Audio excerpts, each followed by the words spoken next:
right, welcome into an all-new episode of Panthers on Tap. I am Bryson Carbley, joined by Ricky Rains. Curtis is unavailable to be with us tonight. He had some other priorities to take care of. But Ricky and I are gonna row the boat here tonight and talk about some exciting things. But before we get too much further into this beginning episode, for the first time in the 2025 season, we have a special little video to play.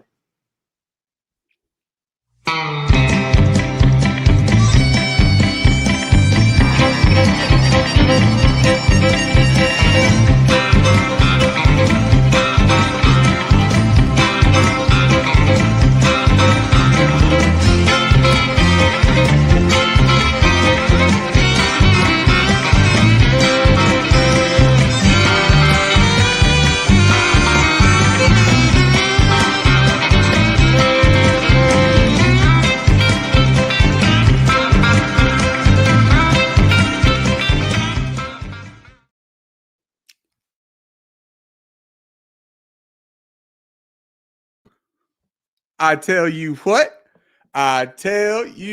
what. Carolina Panthers, baby.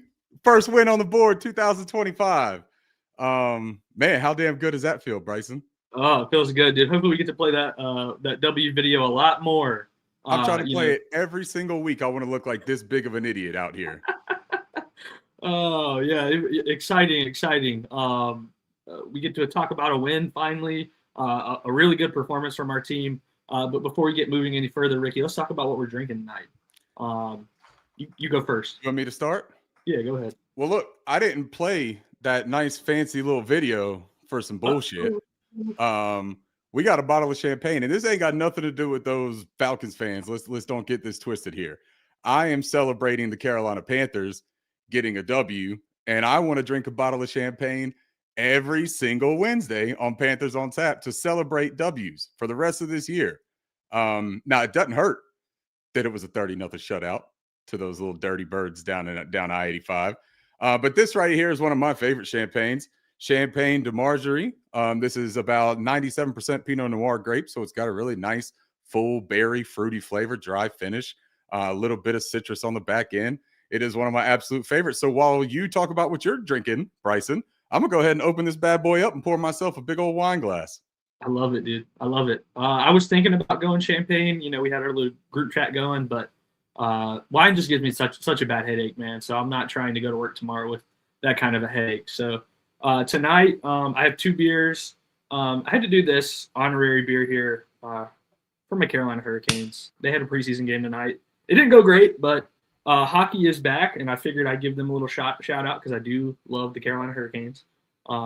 Nice pop there, Ricky. I loved it. And then this next one is a sick can. This might be the coolest can I've ever seen, dude. It is from Mason Ale Works. It's called Nightmare Fuel. I don't know if you've ever seen it or heard of it, but the can is ridiculously cool. And I got this because, it is a West Coast IPA, so continuing that trend. But the Carolina Panthers gave the Atlanta Falcons some nightmare fuel to sleep on Sunday after that game. So got that awesome can, and hopefully it tastes good. I'll let you guys know. But yeah, I guess we can get into it, Ricky. If you want to start with, drinking the champagne first, of course, and then get into, we'll start with the offense. Get into the offense, your takeaways from that game. What kind of struck you and what you saw? Well, with the offense, there was still a lot left on the field, to be honest, man. 30-0 would make you think that we went and just like ransacked them on the offense, right? But this was an all-around effort by the Carolina Panthers this weekend. This was 3 phases of football, all clicking at the same time. Complementary football, something that we have talked about on this show, something that Dave Canales has talked about in all of his pressers, right? Needing to see happen if we were going to reach the pinnacle, which is a W. I mean, honestly, like that's the thing. We've gotten so close, man. We've sniffed everything so many times and never put it all together. This was what happens if you put it all together. Did we have the benefit of playing Michael Penix Jr.? Sure. But this was still Carolina Panthers taking advantage of the opportunities. Now on offense, I thought that the scripted plays to open the drive, to open the game, the very first drive, thought it was phenomenal. I thought that the execution of the operations, as we talked about last week, I thought that it looked very favorable, if you will, for the Panthers, because when they came out, there was 25 seconds, 22 seconds, 20 seconds on the play clock when they were getting out of the huddle and getting to the line of scrimmage. These were all things that I wanted to see. These were all things that I felt were necessary, Bryson, for them to kind of like take that next step on offense. How much of that is due to the home cooking? How much of that is due to, you know, knowing the communications and getting out there and having that like on your side? And then how much was it just a point of emphasis from the coaches throughout the week? We're going to see what translates in Foxborough this coming weekend. But for the offense, man, I thought Chuba ran the ball well. Thought he still showed that he's running back one. I thought Rico Dowdle looked pretty solid, man. Thought he looked pretty spry at times. There's still, you know, man, I don't want to criticize because we won 30-0. So I don't want to sit here and get off on a bad start after a 30-0 win. But like, I'm still hungry if I'm the Carolina Panthers. I left enough food on that plate in that game that we crushed another team, a division rival team. I left enough food on there where I think I could have a whole nother meal, Bryson. Yeah, I mean, before I get too far into it, we do have some chats here that I wanted to touch on real quick. Of course, we got Miss Rains in the building. An electric Sunday at Bank of America Stadium. Panthers played with confidence, determination, and excitement. Looking forward to the Patriots on Sunday. Go Panthers and keep pounding. Of course, Miss Rains, we always appreciate you tuning in. I was in Charlotte this past weekend, and I tried to get Ricky to invite you out, but I think you had something going on. I would have loved to meet you in person. All right, we got Anthony Johnson tapping in, saying saying hello. Then we got, of course, Making True Money, always in here. What's up, chat? What's up, fellas? What up, Making True Money? Carter's tapping in. Keep pounding, bitch. This is our week. Yeah, let's go. We'll get into that upcoming game here in a little bit. My wife's in here. Ricky is really leaning into the whole Yellowstone thing. That off, but yeah, he definitely was. I got to meet Sarah this weekend too, and she's fantastic, man. Thank you for being in here, and thank you for acknowledging my rip moment on Panthers on Tap. Then we have Tony. I did have to switch out of the cowboy hat because I couldn't wear my headphones with it. So like I'm sitting there and they're sliding down my head. So I felt like an asshole, but I'm still gonna drink my champagne all night. Don't worry. Absolutely. We got Zachary. Hey, just wanted to drop a chat. I usually catch you guys on Spotify the next day as a Brewer and, of course, a Panthers fan. I appreciate what you guys do. Keep up the good work and keep pounding. Unfortunately, the Brewers guy is not here tonight, so there will not be a Cubbies fan, man. And then we do have some one of our new members, Dylan Neer. Again, we did start a new membership. We are kind of coming up with some cool content and giveaways for our members. You can subscribe or join the membership on our YouTube page. I believe you just hit join right beside the subscribe button there. I think it's desktop is how you do it, Ricky. I think we weren't able to get the mobile working last week. But if you join the membership, we are going to have some exclusive content come out from members. We talked about maybe doing some film sessions because YouTube won't let us, monetize and use the NFL Pro film. But we don't have to monetize those. You guys are already paying for the membership, so maybe we take some time and we do some videos together where we get to watch some games. I was also thinking, Bryson, maybe a little bit of like written work. I used to write for a couple different outlets, and I've been thinking about wanting to write again. So maybe we could do some like pregame or weekly preview type stuff where we set it out in an email blast to all of our members and they kind of get key matchups, maybe some of the key statistics that we talk about. Break all that down in written form for everybody too. I think that could be cool. Yeah, that's awesome. That sounds really good. Anything that Ricky does or that any of us do, specifically Ricky, is really good content. If we are able to do that specifically for members, it's going to be good stuff. It's going to be worth your while. All right, then we got some super chats here, of course. The usual Thick Nasty tuning in. What's up? What did I tell you, boys? Stunted on them pigeons. Amen. Filthy birds came down, all of them, the fans, the players, everything, just all birds, man. Yes. Cheers to you, Thick Nasty. We appreciate that, and we appreciate you always tuning in. One of our favorites. Yes, C3 sir. Anthony tuning in. What up? What's up, man? And B. I also didn't say hello to my mom. When you were reading the thing, I was taking the cowboy hat off. What's up, Mom? Love you. And then let's see here. We got another super chat from Wesley Carrier, one of our regulars as well. Wesley, what's up, dude? Coming in hot and heavy here. Let's do it. $99.99 super chat. We appreciate that, man. Got to order a T-Mac jersey ASAP. I could not agree more, brother. Wesley, so if we had to get a player's jersey, you think T-Mac is where we should go with this? I'm almost wondering too if we don't get some customized jerseys, man. Right? Like I think we got to get some like names on the back. We got to figure out what we should do with that. But Panthers on Tap jersey would look sick. I feel like maybe a bow body on mine. You know what I mean? Like not Dave Canales on you, but you don't want to do that because you've had to change that account 6 or 7 different times. yeah. That's not a very consistent thing in Carolina for the appreciate it, Wesley. Past cheers, couple man. Of years. Yeah, cheers, Wesley. We appreciate it, man. I did see a really cool jersey at the tailgate, the Roaring Riot tailgate this past weekend. It said "Days Sober" and it was 0. So I like that one. And then we got Nate tuning in. Appreciate you, Nate. Salesman. Ooh, Ricky, suck it, Vrabel. Yes. Fuck yeah. Ricky, you might like this one here. I want a Scorton jersey. B pays, my man. Yes. Let me get a Scorton jersey. We're going to talk a little bit about defense too here afterwards, but I thought Scorton looked good, man. I thought Scorton was showing why. Imagine it, man. Your first start and you make the kind of impact that he was making out there too. The alignment versatility. I mean, I just think that what they have and what they did intently here with these young guys, bringing them in with the Bobby Brown signing as well. Dude, they've given Evero finally what we have said he needed to be truly evaluated. Now, we don't know. Look, it's one game, man. We all loved it, right, Bryce? So we all had a great time watching it. 30-0 is fantastic. It is one game.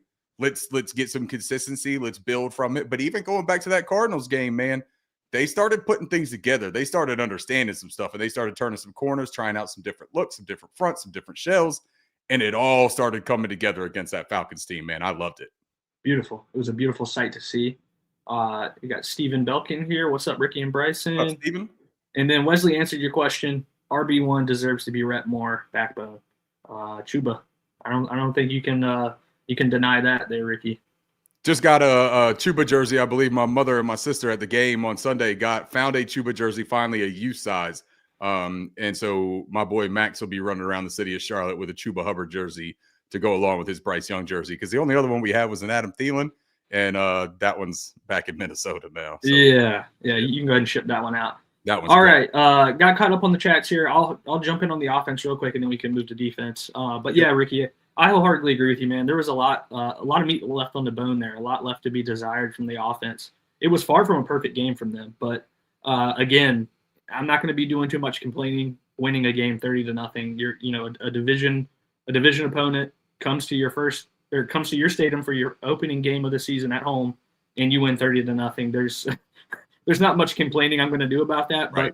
But the offense, if we're being real, was not perfect, and I think they took what the defense gave them. They managed the game well, right? They were playing complementary football. The defense was just head and shoulders above anyone else in that field, whether it be the Falcons offense or the Panthers offense. The Carolina Panthers defense played crazy, and we saw the result of that. Shout out to Ryan Fitzgerald. I know it's technically special teams, but I'll kind of lump it in here with the offense. Tied second in Panthers history for the longest field goal at 57 yards, and then his kickoffs.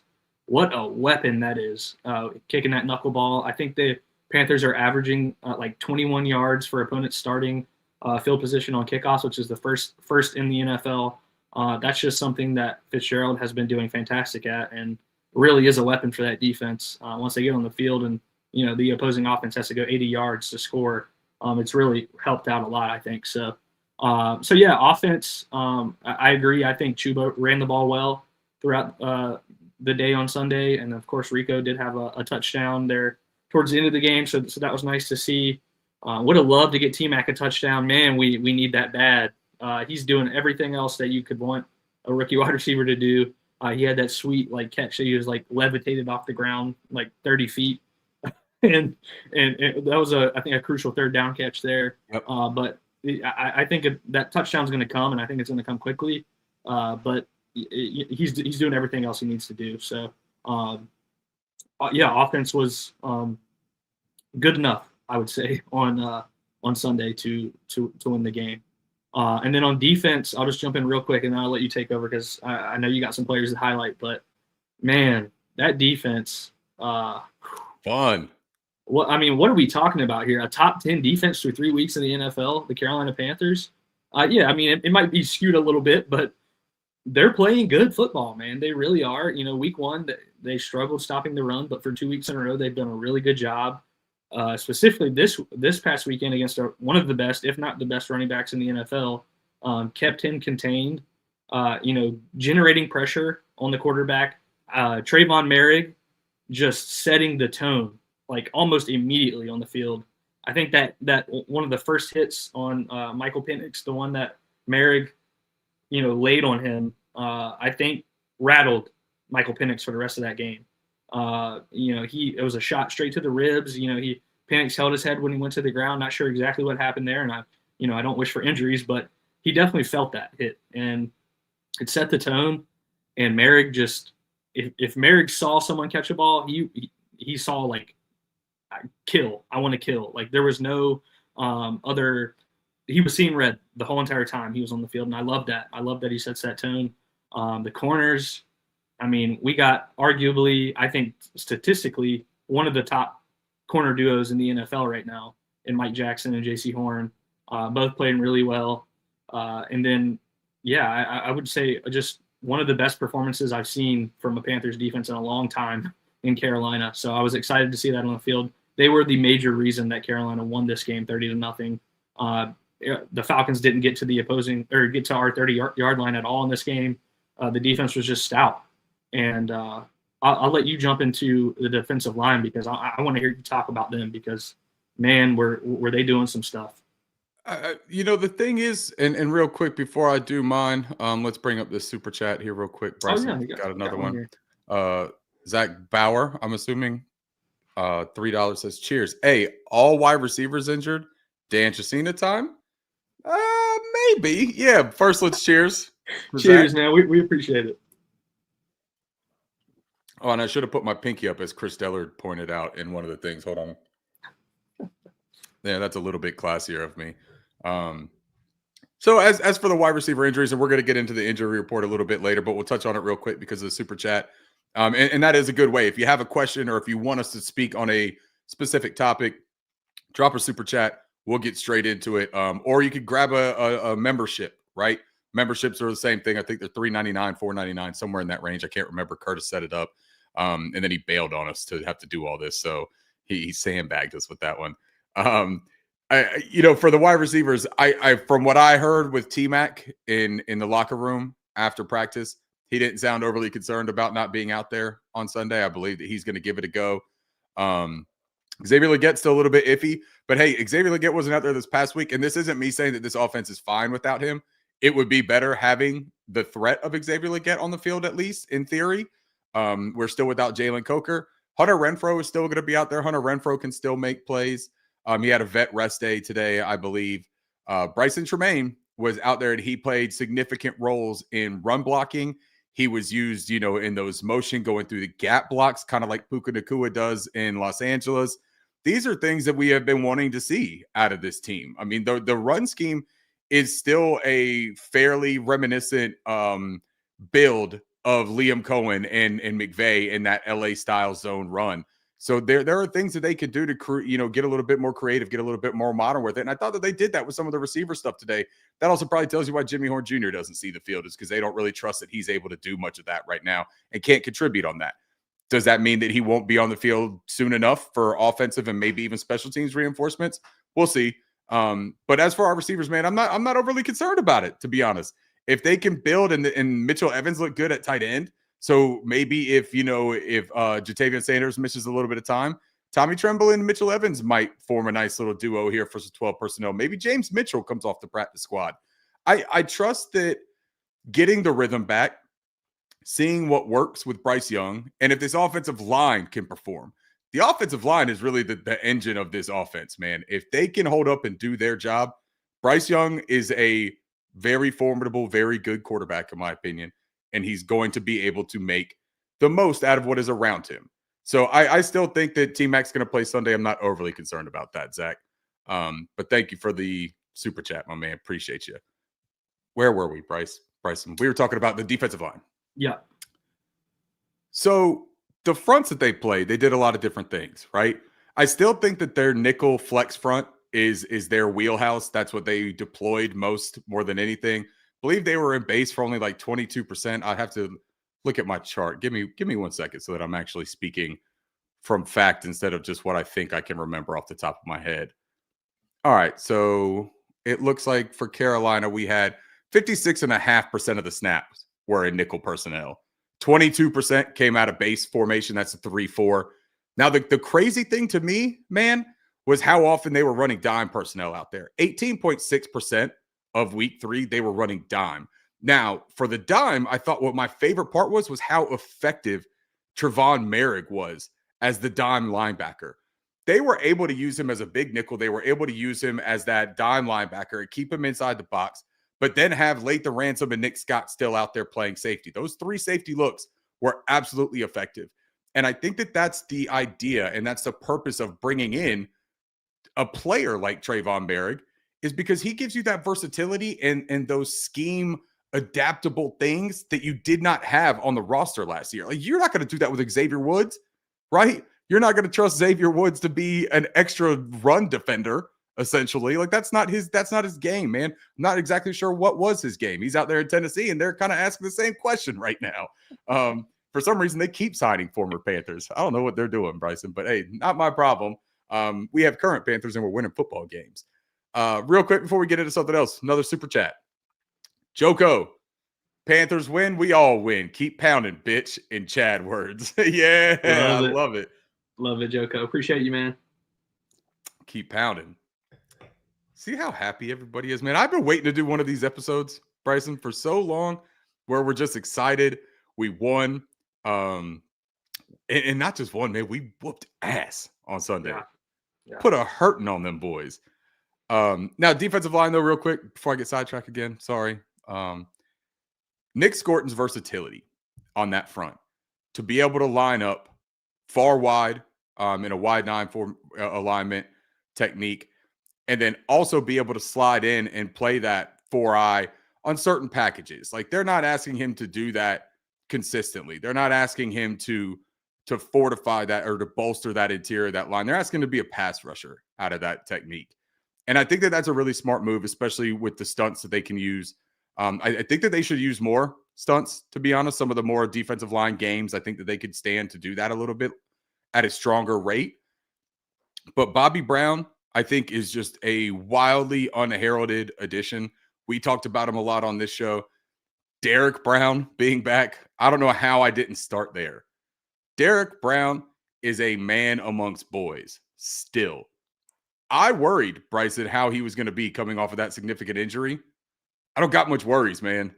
He is out there still owning Lindstrom. He is still ragdolling offensive linemen. There is nothing that this defensive front, A'Shawn Robinson is playing at like an incredibly efficient level. And you know what, man? That's the benefit, right?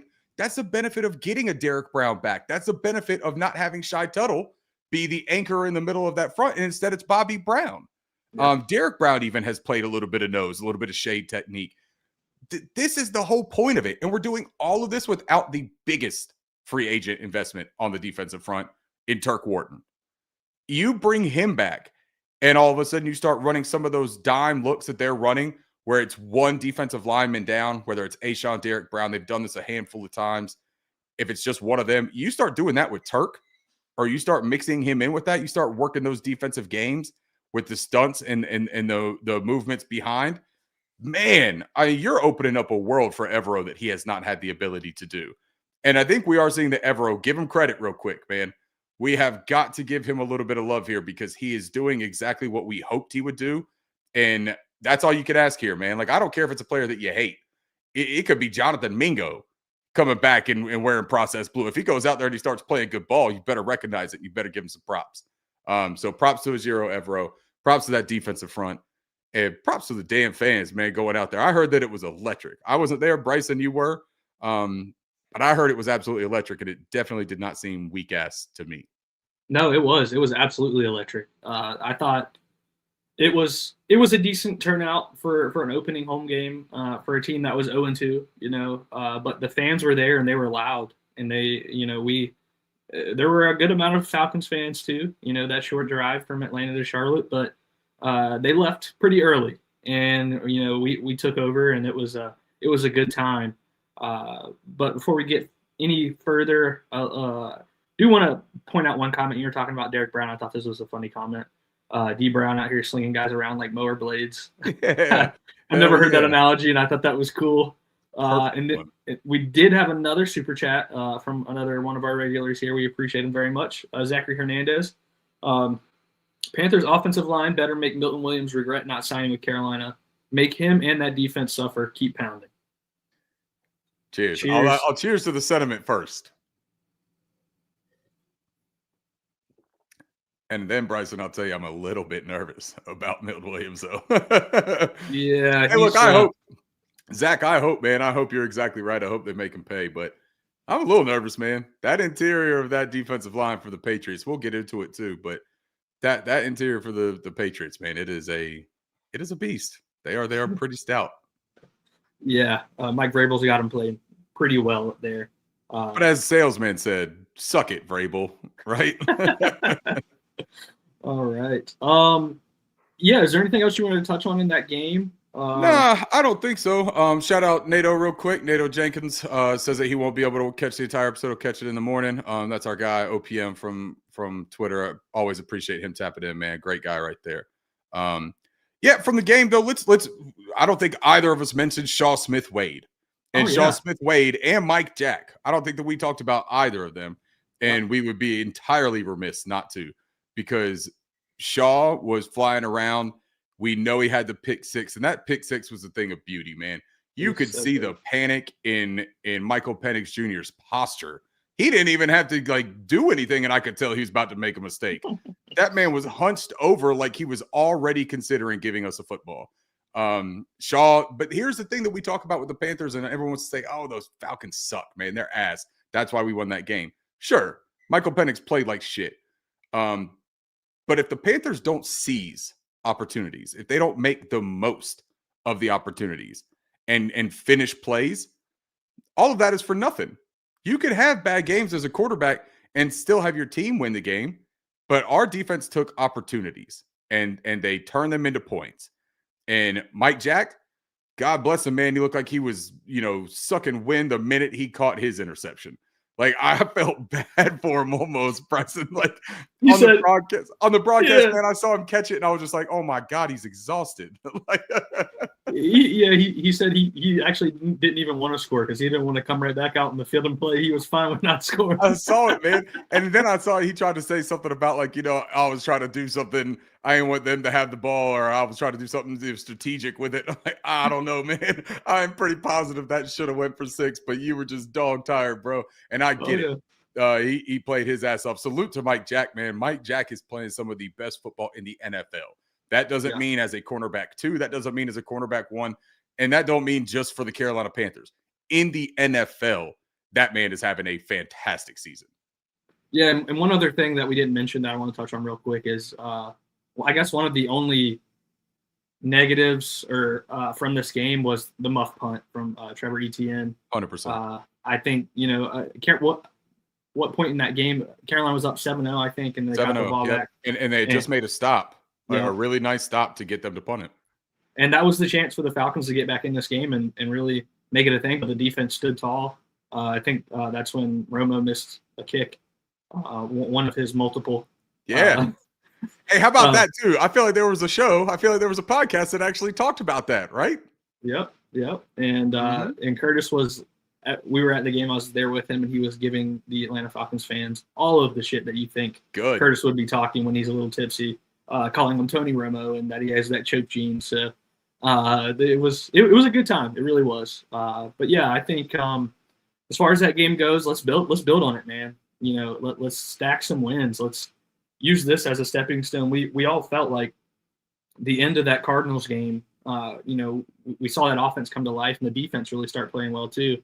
And we hope that it rolled over into this game, and it did. And it rolled over, pretty good for the offense and at a very high level for the defense. So hopefully that we can, continue to stack that moving into next week. We'll get into the game here in a little bit, but we did have another super chat here. Wanted to touch on real quick. Will Robinson, we appreciate you tuning in, man. I rarely catch y'all live. Keep pounding. Yes, sir. We appreciate that. Cheers to you, bro. I love it when we got people that listen to the show, but don't always get an opportunity to listen live or watch live, and they finally get to do it. And you can see, man, like the energy here is just, it is genuine. Yeah. Bryson and I and Curtis, we talked throughout the games, talked before the games. Like if we're nervous, man, we're telling each other we're nervous. If we feel good about it. But this is one of those times that I just honestly wanted to talk to as many Panthers fans as I could all week. All week, I've just been trying to wear every piece of Panther apparel that I own, just so that somebody will say, hey, how about that game on Sunday? And I'd be like, you got 10 minutes, man? You want to sit here and talk? Like, what do you say we go grab a cup of coffee or a cold one and let's talk about Panthers ball, because I am so damn excited. You talked about that, the drive after the turnover, after the muff punt by ETN, right? I think that was the one. Is that the play where Trevin Wallace immediately afterwards sniffed out that little tight end screen or wide receiver screen and dropped it for a 5-yard loss? And I think that that's what changed some of that field position in such a drastic way, because they were really close to like chip shot type of field goal range. Then they get a 5-yard loss. I think there might have been something else that happened in that series. But Romo comes out there and they're asking him to kick, like a 49-yarder. Then he had a 55 later in the game that he lost or that he missed. Look, man, that guy went and he had a 5-for-5 week in Minnesota in his very first game. And it reminded me so much. We talked about it the week prior. It reminded me so much of when Andy Dalton came out against the Raiders and had a terrific little, oh, what a nice story. Good for you, bud. Like pat on the back type of game, right? But then football happens again where it's like, you got to keep doing this. And I just didn't trust it. I thought that we were due for some sort of like karma banked up, like going our way when it comes to kickers against the Falcons. Like it wasn't Eddie Pinheiro on the field for us. So I felt like we had the advantage. Ryan Fitzgerald has to be given credit for his performance as a rookie too. 57-yard field goal. There would have been a point, Bryson, in the last few seasons, I don't think they would have even considered trying to kick that field goal. Absolutely not. And if they did, our kicker would have went out there and been like, well, what'd you expect? You should have known I was going to miss it. Like, that I have the leg of a toothpick, but Fitzgerald don't got that. And Fitzgerald also has extra pitches in his arsenal. This man's out there throwing knuckleballs on the kickoff that's completely changing field position for this defense. The advantages that this coaching staff has identified and the advantages that the personnel are able to actually enact, that's what I'm excited about, man. It ain't just having a plan and it ain't just having talent on the team. They're starting to show that the plan can happen because of what they've done with this roster. Yeah, and you mentioned his name real quickly. Another guy we forgot to talk about until you mentioned it, Trevin Wallace, I thought was a different player than what we've seen really throughout his career in Carolina on this past Sunday. I like that comment. Princely love that. Isn't that what Princely said too? Yeah. Yep. Justice for Young Way. I love that, man. But yeah, I thought Trevin had a really good game, man. I thought he was playing, see ball, get ball kind of football. I don't know if you agree with that sentiment, but I thought this was probably Trevin's best game as a Carolina Panther.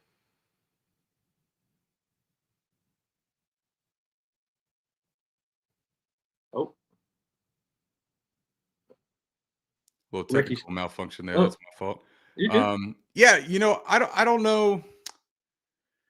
I thought that he had some games in his rookie year. I thought that the game against the Bears wasn't terrible. But as far as like comfortable out there, I thought that he looked fairly comfortable. I thought that he got off of blocks so much better than he has. That's been my main gripe with Trevor Wallace, man, is he has ran himself into traffic so often. And it just always bothered me because I'm like, dude, you don't got to do that, man. Like you're so athletic that you can get around some of that. You're strong enough to shed a lot better than what he usually does. That play that he made on that 5-yard loss, I thought was a perfect demonstration of his ability and his like potential to still reach that on a consistent level, because he identified what was happening. He saw the guy in front of him. The guy in front of him tried to get paws on him, and he made a uber athletic move to bounce to the outside and wait. And he had the discipline to wait too. He didn't get up there early. Could he have jumped it? I mean, whatever. Like, why would you even want to talk about that, right? Like, he made a terrific play. And I just think that, like, when our guys do well, when they haven't done well, I think we should just praise that, man. We don't have to go super deep into this and try to figure out what someone could do better than what they were doing all the time. We won 30-0. It was a team effort. Nobody looked terrible. Nick Scott played a nice game. Like, I'm going to give him credit. Lathan Ransom. Yeah. We didn't talk about Lathan Ransom. Let's talk about him. Comes in with the peanut punch at the end. But the role he's playing in these 3 safety sets to allow Trayvon Merrick to come down and play in the box, but not have to sacrifice having a physical player as well on the field, having Lathan Ransom out there. Shout out to him, man. He's a 4th-round rookie. That is phenomenal work for us, man. I am extremely excited about him. Shaw Smith-Wade was a guy that, you know, Cardinals will tell you I hated. And it's a running shtick that we have here. I didn't hate him. I don't hate him. I didn't know if he was anything yet. And I still feel that that was the right way to coming into the season. And after this game, I feel much better. But I am still on the board of I need to see this from all of these guys for multiple games. Man, I don't want to have this celebration 4 times. I want to be able to win enough games to compete for the postseason.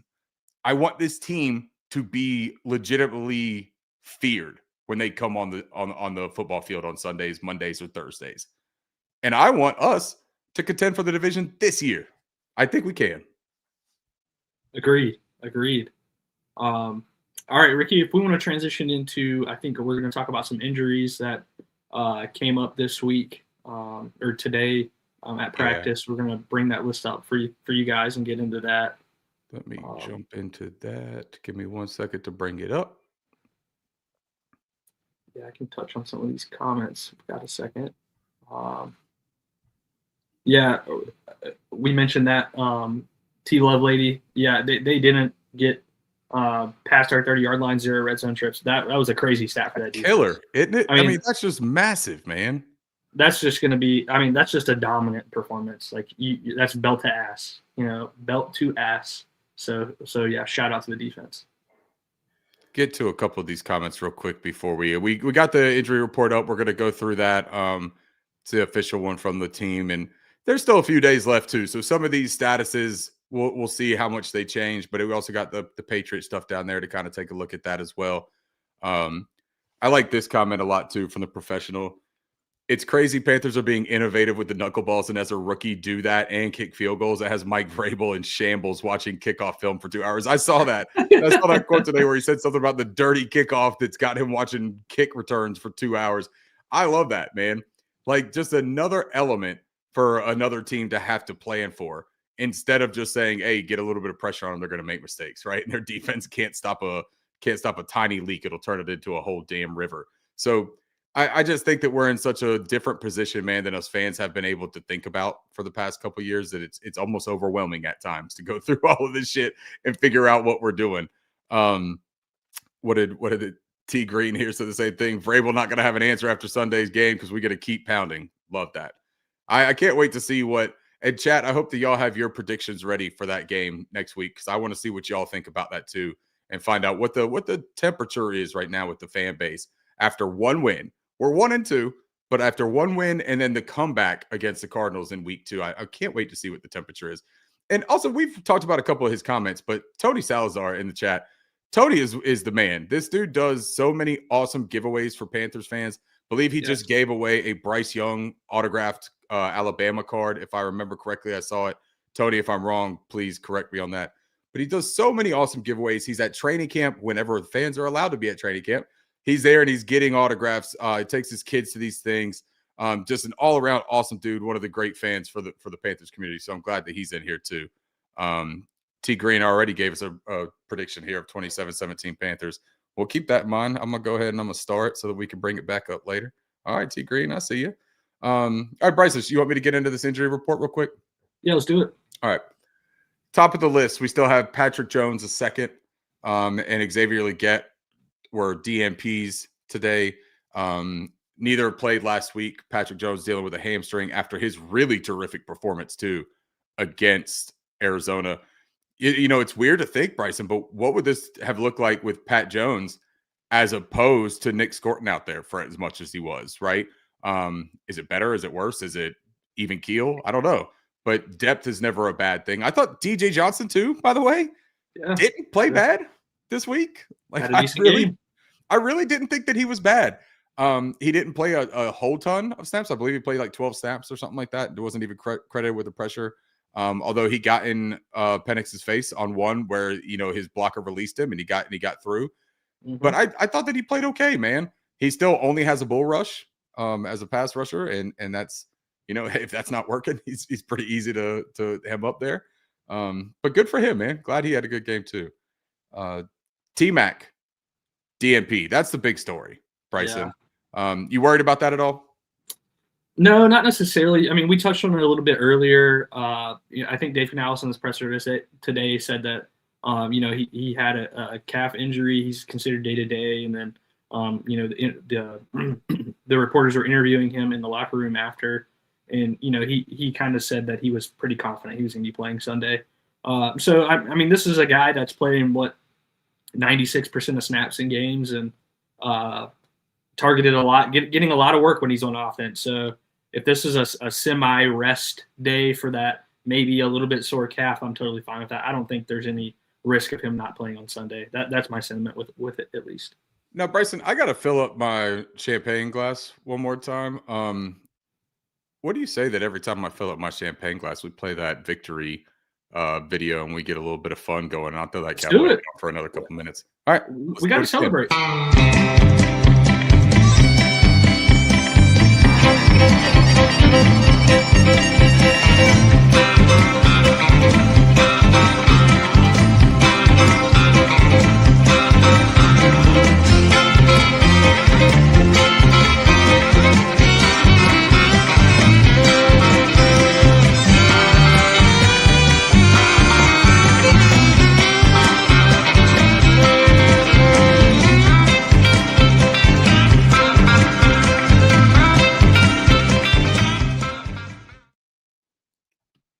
All right, that's better.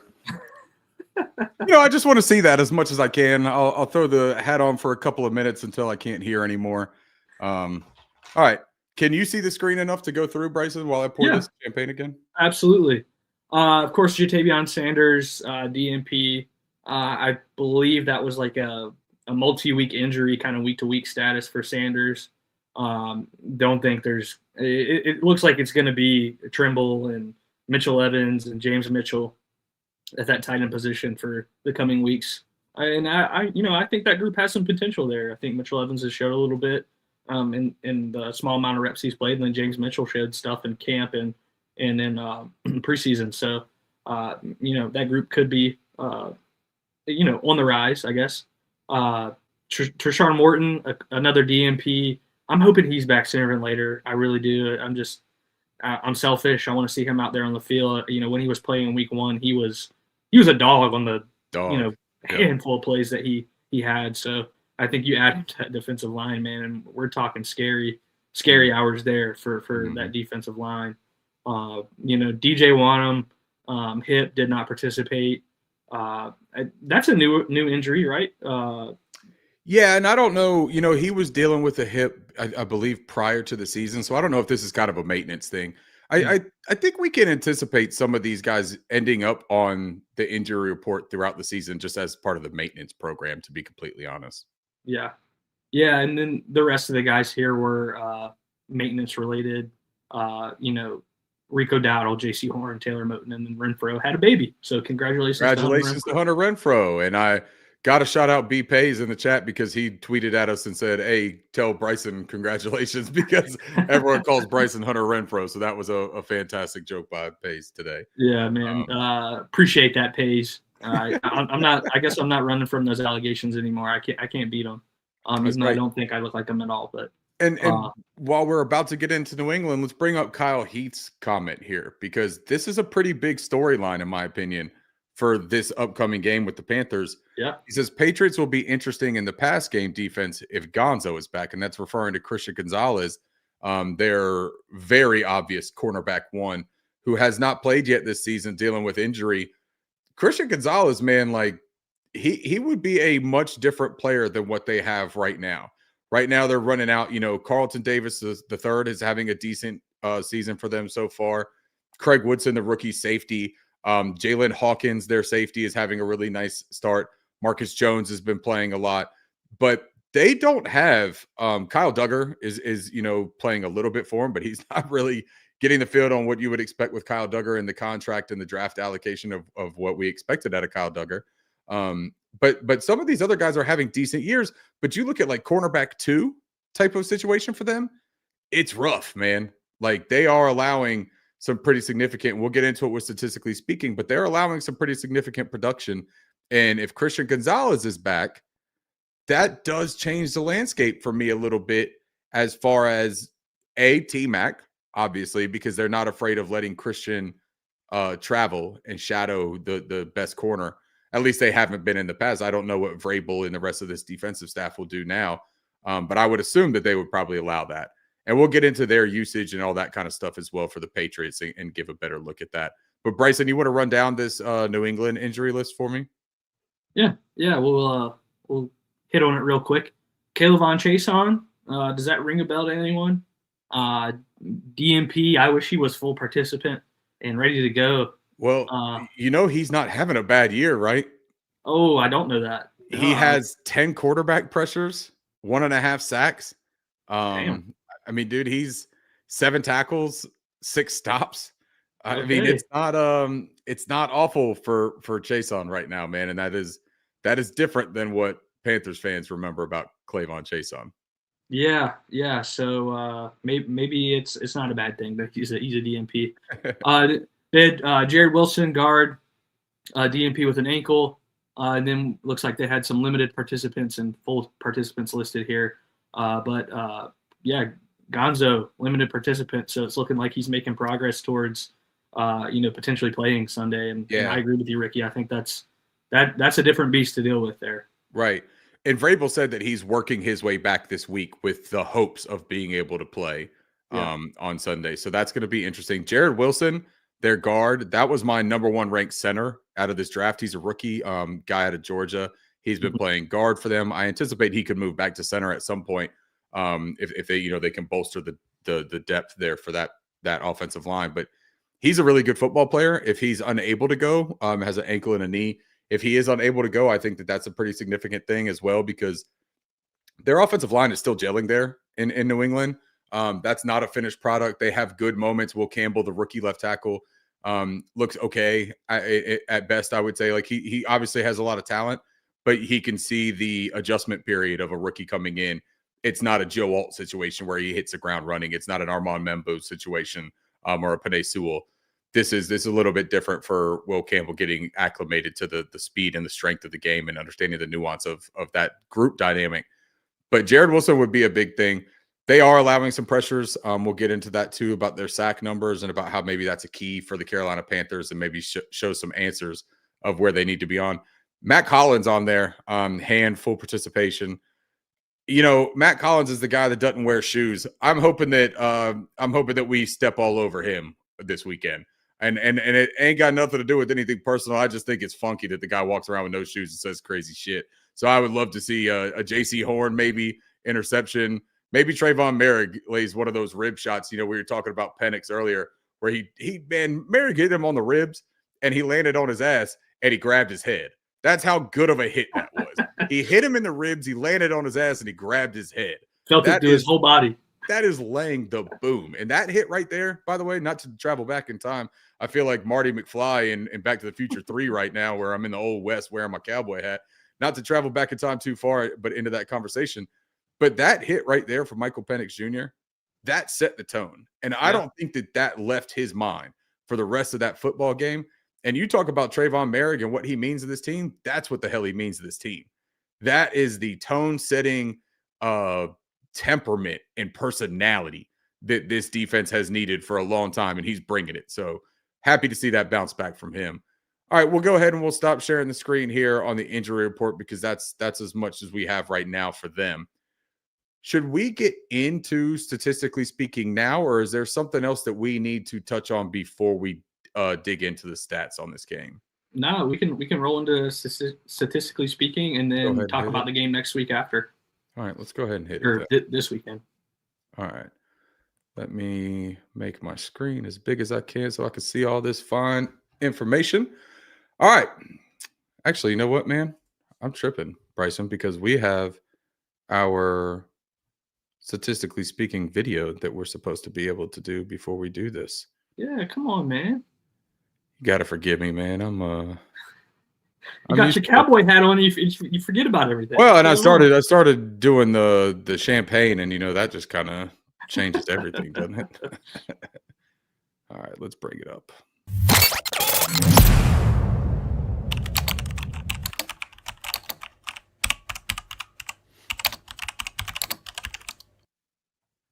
All right, let's get into it. Carolina Panthers offense, man. I wish that I could do like a side-by-side of these statistically speakings last week and the week prior and where we are now just after this game, because it is crazy the adjustment that they've had. Points per game on offense, Carolina Panthers, 20.7. That's good for tied for 19th in the league. Passing yards per game, still not putting up a ton of passing yards. Luckily on this game, it's because of the game script. We didn't have to. We were whooping ass. We belt ass. You can't, it's hard to throw passes when you're beltless out there and your pants keep falling down because you're just using your belt to whip on the opponent. 186.3 passing yards per game for the good guys, the Carolina Panthers. That's 23rd best in the NFL. Rushing yards per game, it moved up a tiny bit. I believe it was at like 89, 88 last week. 90.7. That's 25th in the league. That's going to have to change. The New England Patriots present a little bit of difficulty in that range. We'll get into that too, but we spoke about their interior, that defensive line, and that plays a big part in it. EPA per pass, 26. Still not our strong point. We are not an efficient passing team. How many opportunities, though, have we seen? And I know there's the stats running around right now, Bryson, on Twitter of where Bryce Young is as far as catchable passes and EPA per dropback. And his catchable passes, I don't know why I keep saying catchable. That's crazy. Is this like an homage to Curtis right now? Yeah, I was about to say, you sound like Curtis out here. Catchable. Whatever. Curtis, we miss you. I'm out here talking like you. Catchable passes. But he's up there with the likes of, a Dak Prescott, the Justin Herberts. Joe Burrow, I think, was on there from the weeks past. Some of the premier quarterbacks in the league. And Bryce is there, man. We've seen some of the throws. They're just not being hauled in. And if that changes, look out, because the throws are there. But right now we are an inefficient passing team, and we are not threatening to score points in the pass game. Negative 0.20. That's 26 in the league. EPA per rush attempt right now, that boosted up a lot. That was worse, and that was a problem for me, that we were such an inefficient running team. This week we helped our case a little bit. Negative 0.02. That's tied for 13th in the league. That's a fine clip. I think that should continue to rise as long as we continue to get a lead in games, or at least not be blown out and we can run the football. Passing percentage. You remember we were second in the league, and we were only behind the Miami Dolphins last week, Bryson. And the Miami Dolphins have been chasing just about everybody. Chasing people playing football like they chase skirts, like down in Miami. It is no good. But we're at like 68%. We're at 61.7 now. That's tied for 8th. That ain't the worst. We can manage that. That's not something, that's not a point of failure for the Carolina Panthers to throw the ball that much, because I think they trust Bryce too. So I think they're going to throw the football. Defense, man, here's the one. Here is the absolute beautiful change this season. Let's look at these numbers. Points per game. The Carolina Panthers defense is allowing 17.7 points per game. 8th best in the NFL. We were 32nd last year. We were the worst. Now, I know it's only 3 games, and this was a big one because anytime you get a goose egg, it's going to change the averages, right? But I don't give a shit. I don't care what it is. I might get 17.7 tattooed somewhere on me and just have it say 8th in the league. I feel good about it, man. It's been a while since I've been able to have that pride. Passing yards per game. Let's check this out. Only allowing 196.7 passing yards per game. That's 12th best in the league. Kudos to J.C. Horn, Mike Jack, and Shaw Smith-Wade out there in coverage, because they have really been holding it down for this football team. Yeah. Rushing yards per game, allowing 137.7. Remember that week 1 fiasco where everyone was like, man, we're right back to our old bullshit where we're going to give up 200 yards a game, it has just steadily dropped. And the opponents that we have faced when it's been dropping, they like to run the football. Yeah. Arizona Cardinals, the Atlanta Falcons, and now coming up on the Patriots. But the Atlanta Falcons and the Arizona Cardinals were two of the highest 12 personnel usage teams in the NFL. They like to go a little bit heavy. They like to try to enforce themselves on you. Bijan Robinson is one of the premier elite talents at the running back position in the NFL. Tyler Algier, I believe he had 2 carries in that game. I'll talk a little bit more about the usage, and I'll touch on something that the Falcons thing that when I looked at it, I was shocked at the number for them with 12 personnel. But EPA per pass attempt from a defensive standpoint, negative 0.22. That is 6th best in the NFL. I mean, they are shut down right now on the third level of this defense. EPA per rushing attempt, this one's still a sore point, but it's getting better. It is climbing, believe it or not. I know that we're sitting at 25th, but it is improving. Right now, it's plus 0.05. So each time that the opponent is running the football, they are still technically benefiting their total points is what they are expected to add. Pass percentage. 56.5% of the time teams are throwing against us. That is tied for 15th. That is going to benefit us if teams have to throw against this secondary, the way that they're playing. If we can force them into those positions, that is how you find some of these turnovers. That is how you force a quarterback to do things that he doesn't want to because he feels like he has to. That's where we want to get to. The next step in all of this is getting some damn pressure. That would be the feather in my cowboy hat, if you fucking will. Keys of the game. Bryson, 0.53 yards before contact per carry for this Carolina Panthers offense, 28th in the league. This one bothers me a little bit because you are so used to seeing, and I am so used to seeing this offensive line, especially from the run game standpoint, so used to seeing them impose their will, right? These are road graders. Now, Robert Hunt was not in the game this past week. I thought that Chandler Zavala played pretty well. I thought that Cade Mays played really well. But missing Robert Hunt is a big thing. That's a big fella. That's a tone setter as well. You talk about attitude. You talk about what else he brings to the intangible side of things. But this is a big part about this game against the Patriots in particular, and you'll see why when we get to the keys about their team as well. This part right here is also important. Inside the tackles rush rate for the Carolina Panthers, 52.7% of our rushing attempts are coming within the tackles. That's 9th most in the NFL. That means a lot of our stuff is happening right there in the middle of those trenches. We don't run a lot of wide zone. We don't do a lot of that. Power, we're not even running a whole lot of power. I think we could actually run some more power. I saw the statistics on that, and we're just not leaning into that the way we could. Opponent blitz rate, we're getting blitzed 24.4% of the time. That's 22nd most in the NFL. That's only relevant for this game because of when you see how often they blitz. It's a pretty similar clip. Bryce Young is really playing well against pressure. He is reading it. He's identifying it. There has been maybe 3 or 4 reps this entire season that I think that he has not identified where pressure was coming from.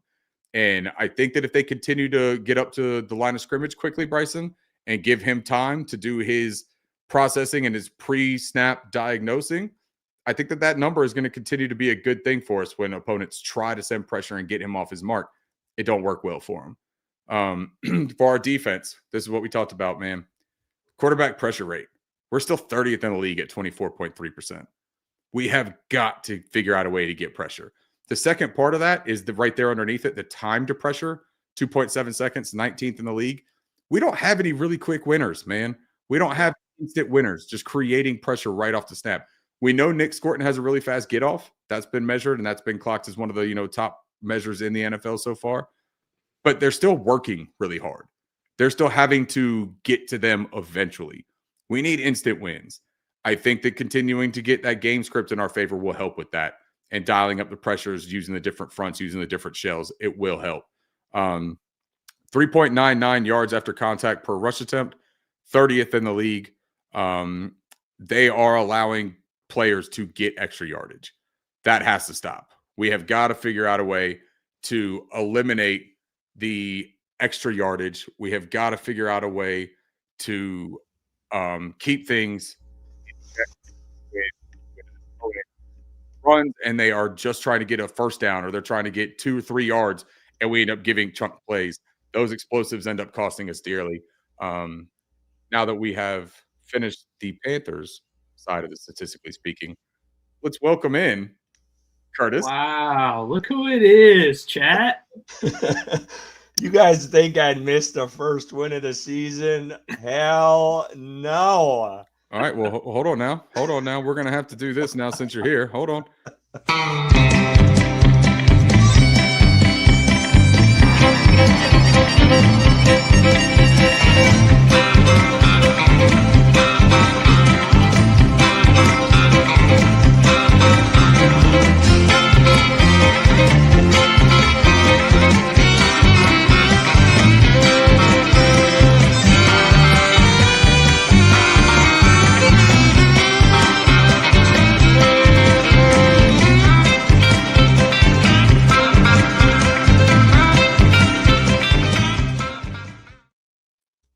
You know what? That video is incredible, and I've been waiting for you to break out this cowboy hat since you sent us a picture of that damn thing, dude. I've been waiting on it too. Hey, we got some bubbly here. We better celebrate. Yeah, Cheers, gentlemen.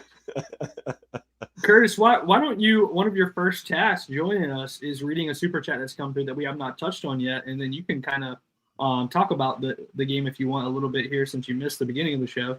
But yeah, if you want to hit this real quick. Yeah, Christian Johnson, 1999, was trying to do $30 in honor of that 30 piece we put on those bum birds, but 1999 will suffice. It sure will, Christian. We appreciate it. Thank you. Oh yeah, Christian. Thanks for the show, guys. Appreciate you. Appreciate everyone. I saw the super chat. I was listening to you guys on the way in, and I know we had $100 before, which is amazing. Just appreciate every single one of you guys.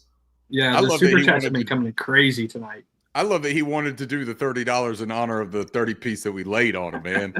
Dude, I love our fans so much. Not just Panthers on Tap. I'm talking about Panthers football, man. Like the amount of people who have taken pride in a just an ass whooping. I love that, man. Football ain't dead. It is not dead. It is alive here in Carolina, baby. Yeah, I don't know what you guys have talked about. I'll just go real quick just about the game. My voice is still trying to recover from Sunday. It was fantastic. Like, I don't know what else you want me to say. Like, defense, one of the best performances we've seen in a long time out of this team. The offense didn't make mistakes. The one thing they didn't need to do. It was, and I told a couple other people this after the game, that was one of my favorite games at Bank of America Stadium in a long ass time. Like the crowd was into it. There honestly wasn't like there was Falcons fans there, but it wasn't like it has been in years past. I think Dave Canales said it best. There was like a sprinkle of Falcons fans in there, but to see those fans march down into the tunnels and out of their seats in the third and fourth quarter was just great. It was awesome. So I loved every minute of it, and I hope they can continue that this week as we talk about this game coming up here, because it's about time we start a streak here in Carolina and on the good side of it. So I'm not going to get too much in it. You guys have already touched on it, but yeah, I'm pumped for this week and excited to go up against that beloved Tar Heel that we all want to talk about, and I hope he gets his ass whooped this weekend. So I do too, buddy. Shall we get into the Patriots then, part of this statistically speaking segment? Let's do it. Okay. Do either of you gentlemen want to take this, or do you want me to keep doing it? I'll do it. I'll do this. Get in here, man. So Patriots offense, 20 points per game. That's 21st in the league. Honestly, not surprised by that. I feel like they're still kind of getting their footing really across the board. 245 yards, passing yards per game. That's 7th. That is kind of shocking. Just seeing everybody saying, I haven't watched a lick of Patriots football this year. I'm not going to lie to y'all. I didn't expect it to be that high. Sorry, I'm giving you guys anecdotes as I'm going along here. 100 rushing yards per game. Is that 14th? No, that's 19th in the league. I have one of their backs in fantasy, Travion Henderson, I believe. And I feel like he's still slowly getting going here. They've been leaning a lot on Ramondre Stevenson. I think he had a fumble this past week, which I know Vrabel was not too big of a fan of. So that's just something to keep an eye on. 0.07 EPA per pass. That's 9th right now in the league.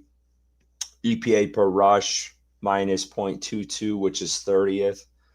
And then the pass is that pass percentage or pass completion percentage? Pass percentage. That's how often they throw the football. And that's 11th in the league. Yeah, I kind of gave you guys my little notes as I went along, but any big takeaways from this? I mean, Drake May has been very good to start this year. He's been dynamic. He's not making a ton of mistakes. He's throwing for a lot of yards with a receiving core that's not great. You got an aging Stephon Diggs, and then what else? I don't know. They traded Ricky's guy away to the Saints. That was out for the year.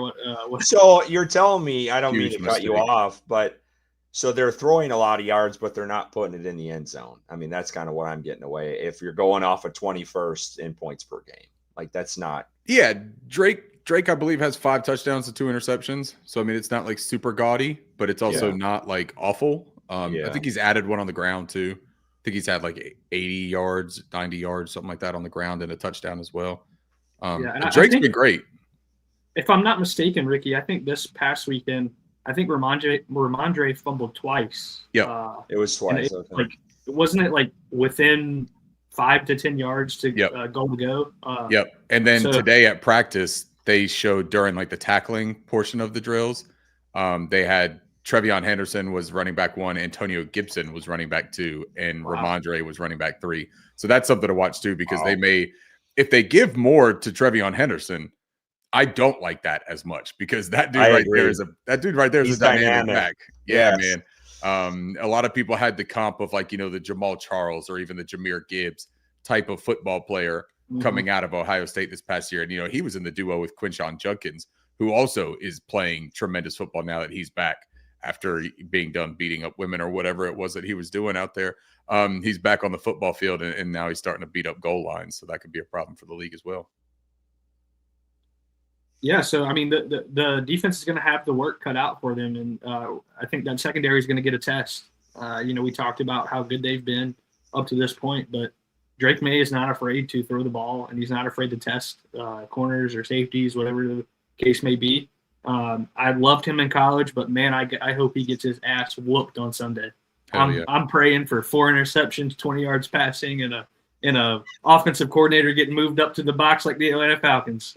I mean, I'm anti Drake May this Sunday. I'll tell you that much. Yep.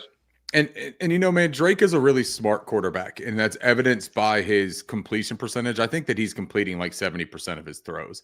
They don't have an ultra dynamic supporting cast. Most of his targets are going to Hunter Henry, the tight end. And that's a problem. That's a problem though for the Panthers, because the Panthers have been soft on tight ends. Yeah. So Hunter Henry is a place to watch, because that could be exploited. I believe they have Austin Hooper, I think, is their second tight end, and we'll remember him. We'll remember his days right against with the Falcons. We'll remember how he performed, and he's always been he's a big body target. I believe Austin Hooper's like 6'6", 260 or something like that. Like he's a large fella. So that will be interesting to see the matchups that they do with that. I know that Trayvon Merritt gets a lot of shit about his coverage grades from PFF and stuff like that.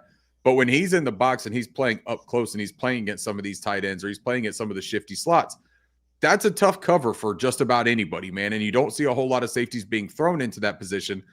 I do think that going up against a guy like Austin Hooper, the physicality there plays into Trayvon a little bit. I think that he's going to be okay there. Hunter Henry, a little bit more fluid of a pass, receiver from the tight end alignment. But I'm not overly concerned at the player, but the way that they scheme opportunities to Hunter Henry and the intelligence that Drake May plays a position with, it is something worth monitoring, man, because he is completing a lot of passes, and he's going to be the best quarterback that we've faced so far this year. There is no doubt in my mind about that. Trevor Lawrence, not there yet right now, his first year in Liam Cohen's scheme. Kyler Murray, I mean, he's a fast little kid, but fast little fella, not little kid. He might look like a little kid when he runs sometimes. Maybe that's why I said that subconsciously, because like I feel like I'm chasing my son when I'm watching him play. Like that whole Sunday, I was sitting there, I was like, damn it, stop running the house. Like felt like Hank Hill. Damn it, Bobby, calm down. But Drake May is by far though the best, the most talented, or maybe that's not the right word, the best performing quarterback though so far in this season that the Panthers will face. I'd say most talented too. I'd agree with that.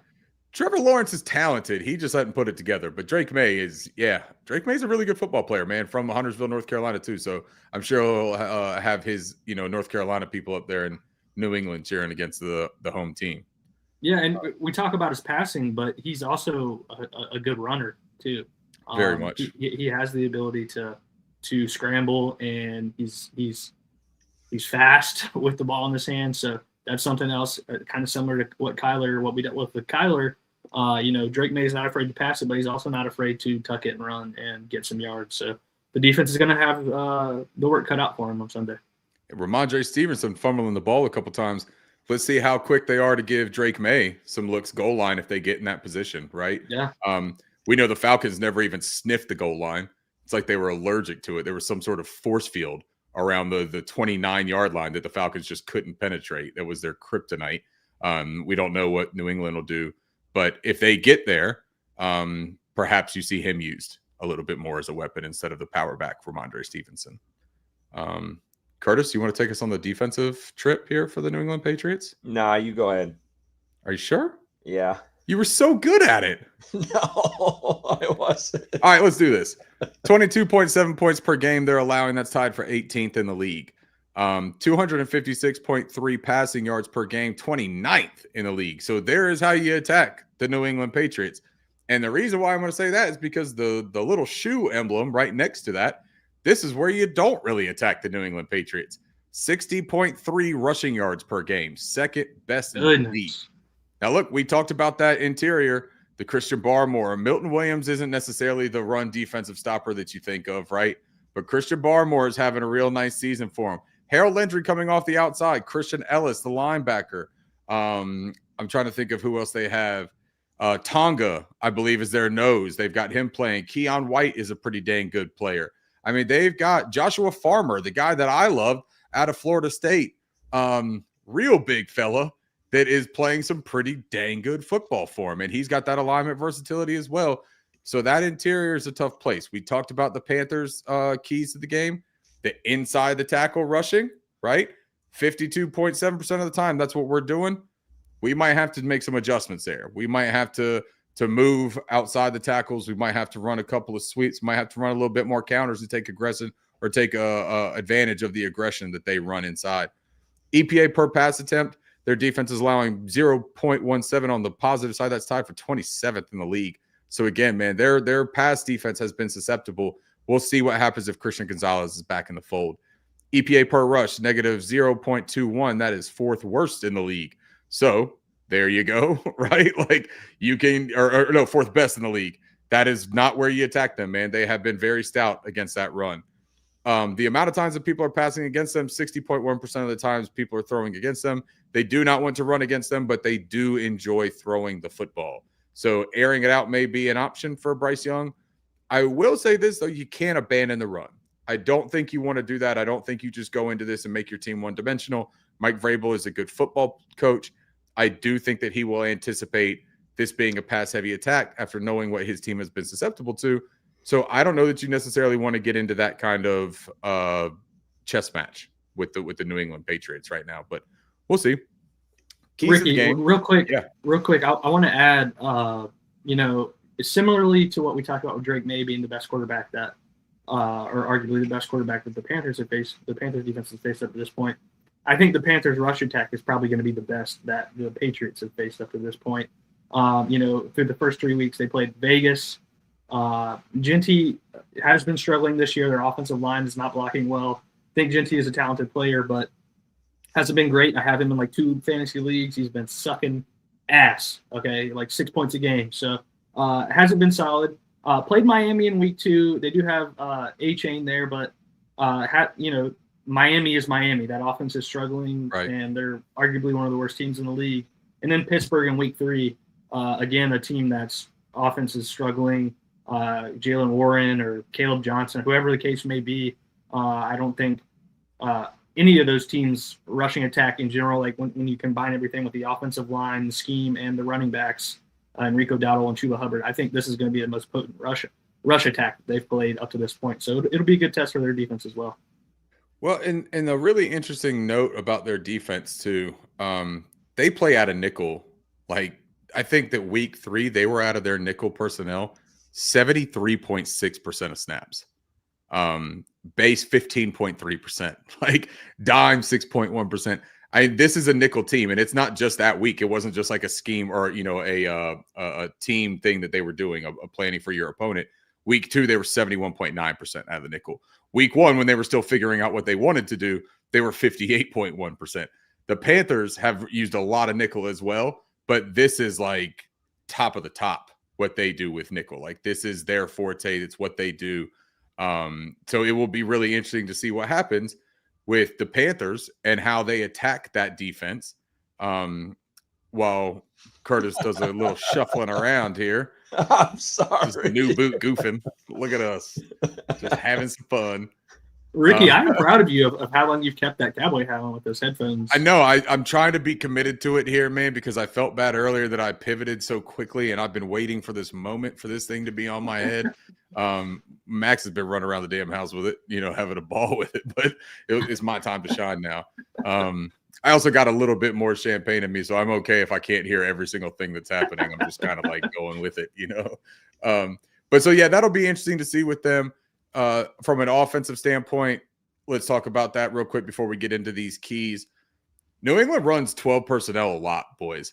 They're running 12 personnel. Let's see, 70 plays out of their 194 that they've run this year have been out of 12 personnel. That's 36.08%. League average is 24.28%. So they are well above league average.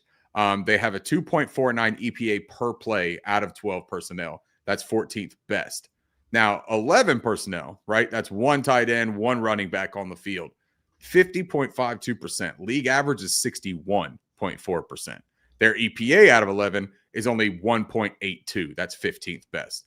So here's the interesting thing, though. Out of 12 personnel, they're passing the ball 55.71% of the time. So they're not just lining up in heavy personnel or in with these multiple tight end looks and just running the football. They're throwing it a lot out of that. That is their MO. Ben McAdoo, Thomas Brown. Those are a couple of names to know that are in town there in New England. That is what they like to do there.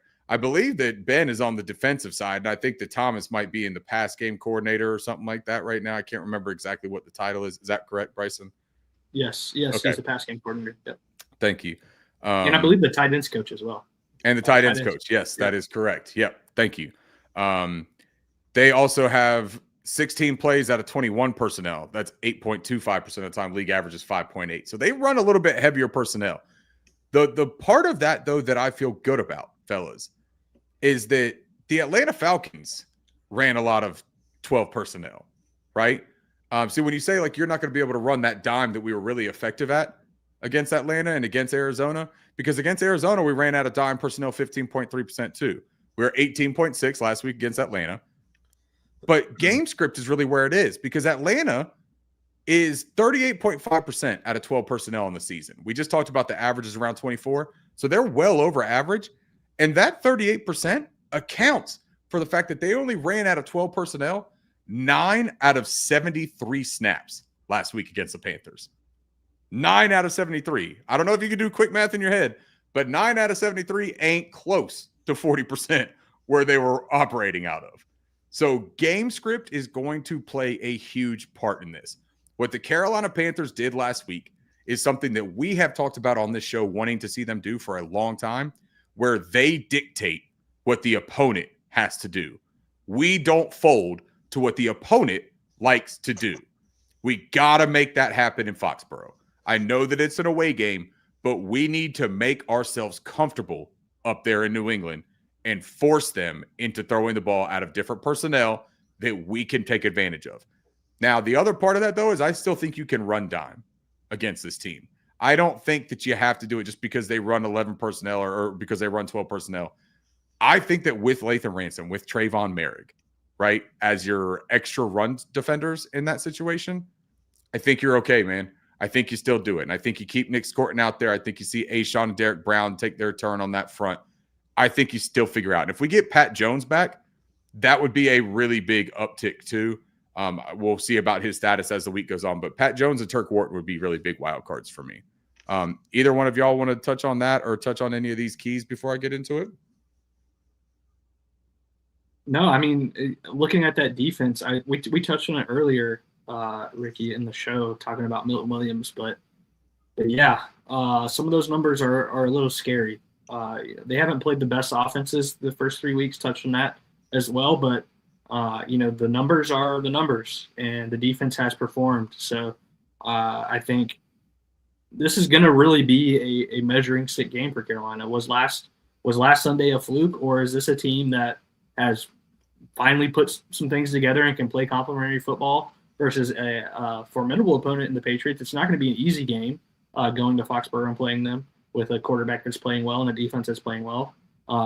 It's not the hardest game on the schedule, but this is a game that Carolina can be in and can win, but it's going to be up to the play on the field, so we'll see what happens. Yeah, I'm kind of not going off of these stats right here, so I apologize, but kind of getting more into the thoughts of the game is I just hope they're not overlooking this team, because I feel like a lot of people, and I'm just going off of vibes in the fan base, a lot of people think Carolina is going to walk in there and do what they did in Atlanta. And Carolina last year, they just never did that. When you thought they would be in close or in a game that was winnable, they shit the bed and looked terrible. So I just hope they're not coming into this week riding the high off of Atlanta and, not, getting back to the fundamentals and making sure you're tackling and wrapping up. And some of those things that they've struggled with the first couple of weeks, and game management and getting out of the huddle. And I hope that still continues, because that's my biggest concern, especially when you go on the road. Carolina just hasn't fared well on the road this year. And it just seems like they seem to play Atlanta really well. I mean, look at Bryce Young's record against them. So that's my concern, I think, with all of this is don't overlook this team, and just because it's a first-year head coach, throw that shit out the window. I don't care about that. And or Vrabel, I mean, he's not a first-year head coach, but in an entirely different team. So yeah, that's my biggest concern, I guess, going into this matchup. It's an opportunity for the Panthers to show that there's an actual change in culture and in historical tendencies, right? Because as you said, you come in riding the high too much, but also come in riding that high. Yeah. Bring the confidence. Yeah, I get that. But they haven't found that balance, Curtis, to your point. In the past, especially the recent past, when they are facing an opponent, they play to that opponent. Like when they play against the Eagles, when they play against the Chiefs, they are within these games that no one thought they had any business being in. Exactly. But then when you get a team like the New Orleans Saints come into town, and you're like, oh yeah, we should definitely win this. This should be marked up. And it takes a last second type of deal to beat the Saints at home. Exactly. So yeah, it's a moment for them right now, I think, to go in and say, you have another relatively inexperienced football team in the New England Patriots that are not off to a stellar start. I don't think that they're off to the start that some people thought they would be in New England. There was a lot of people who thought Mike Vrabel would come in there and just win immediately because he's a leader of men and a culture guy. And I think they will eventually get there. I think he's a good coach, and I think Drake May is a good quarterback, and those are two important pieces to the puzzle. But this team has its flaws, man, and that offensive line is being completely reworked. Look at it right here with the keys, right? Little segue in, if I will. Team sack rate on the offense for them, 10.2% of the time on dropbacks are getting sacked. That's tied for 28th in the league. This is a team that does give up lost yards on sacks. And that is a way to benefit Ejiro Evero in what they have done. They blitz the most on second and medium and second and long. So if you can make something happen on first down or, second down, because third and long, obviously they'll blitz too, but third and shorts, they don't blitz as much. They showed simulated pressures for the first time in a while the past couple of weeks. They had not been doing much simulated pressures, and they still didn't do a ton of them, but they're starting to mix in some of that. And I think that's the confidence that's growing. And I think that's the positions that they're putting these other teams in. Do that with the Patriots. That is how you do this. 2.11 yards after contact per carry, 32nd in the league. Now, we talked about the Carolina Panthers. They give up a lot of yards after contact, right? We have to figure out a way to eliminate our tackling woes. I thought that last week was our best game tackling of the season so far. I hope that that's one of those things that carries over for us. Time to pressure I highlighted here because they're allowing 2.77 seconds for time to pressure. The time to pressure for the Panthers was 2.70. That is where we have to get an advantage in this game. We have got to get to them early. We have got to get those sacks, and we have to put them in advantage or situations that we can take advantage of by bringing extra people. 5-man blitzes, 6-man blitzes, whatever it is. We ran some cover 1, cover 0. We ran a lot of man-to-man. We did things differently because of where we were in that game against the Falcons. I want to see more of that because I think this team is better at those things than our fan base is used to seeing them. Defensively for the Pats, 27% of the time they blitz. Bryson, you'll remember this. Curtis, I don't think was here yet, but we talked about the blitz rate for the Panthers, and that was why we brought it up. 24.4% of the time opponents are blitzing the Panthers. They blitz 27%. This is not a heavy blitzing team. This is right middle of the road, and that is something that I think that Bryce Young will be relatively comfortable with. I don't think that this defense from the Patriots is going to give Bryce Young a whole lot that he hasn't seen and that he can't handle. That is something that I am relatively confident in. Christian Gonzalez is still the wild card. I will say that all week until we know what his status is. But the rest of that defense, I don't think does anything that's going to overwhelm Bryce Young. Team sack rate, 9%. That's pretty decent for them. They're getting the pressures like I talked about. Clavon Chason has 10 quarterback pressures in a sack and a half this year. He's actually playing some decent football. Keon White, Jordan Farmar's created a little bit of interior pressure. Christian Barmore, Milton Williams inside. That's the matchup to watch, man. What does Milton Williams do against, Cade Mays, Chandler Zavala? Of course, he'll see Damian Wilson as well. They might kick him out to like a 5-tech every now and then. I'm not exactly sure what they've done with him. I haven't watched all 3 of their games individually, but I've watched enough of them to know that I think that interior is going to be where this game is won or lost. If they can close that interior of the pocket on Bryce Young early, we have seen that be too much for this team over and over and over. And that is what this team is built to do in New England. Their team run stuff rate. Here's what we talked about, man, with their ability to just clog up the middle of the running lanes. 30.8% team run stuff rate. That is the best in the league. And the Panthers like to run it inside the tackles. I think you're going to have to see a little bit more outside zone. I think you're going to have to see them make some adjustments on that. Play action may be a way to take advantage of some of the things that they do. I thought that they did a better job of mixing some of that in. I thought they did a better job of moving the pocket a little bit last week as well. And that's all things that we talked about on the show that they needed to do. And it was refreshing to see them do that. So with all of these keys and stuff that we have here, boys, anything stick out to you? For me, it's the run stuff. And I'm curious to see, because you're going up against a team who's really good against the run defensively, and you have a team in Carolina who's starting to ascend a little bit in the run game. So which one's going to come out on top this weekend, I think, is going to be key, honestly, in this game. We talk about Gonzalez, too. I think that's going to be important for New England. Chris Dillard said here they think Gonzalez is expected to play. So that's not ideal news. That's the way that Vrabel spoke about it. I still kind of have faith in McMillan because he's went up against some really good corners and kind of held his own. So I'm not too concerned about that. We're just, there's other wide receivers are going to have to step up as well, because if Gonzalez does blanket him a little bit, some guys are going to need to fill that void. But the run stuff, man, I think that's going to be huge. And you just talked about it.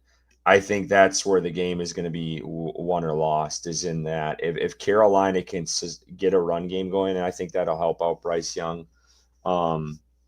mightily in this game, especially when you're on the road. That can silence a crowd if you can get and establish that. And I know, Ricky, you talked about it, but Carolina, they kind of got to be stubborn with it. I don't want to see Canales go away from the run early just based off of, what New England's had success before, because Carolina a couple times last year played some really good defenses against run, and they did really well. Now I know we got no Robert Hunt, Corbett's out too, but I don't know. I just feel like Caden Mays and Zavala and what they kind of did at the end of last year, I do think they need to stick with that. And we've seen Canales go away from that, at least for us, we feel is kind of early at times. So I hope he sticks with it in this one.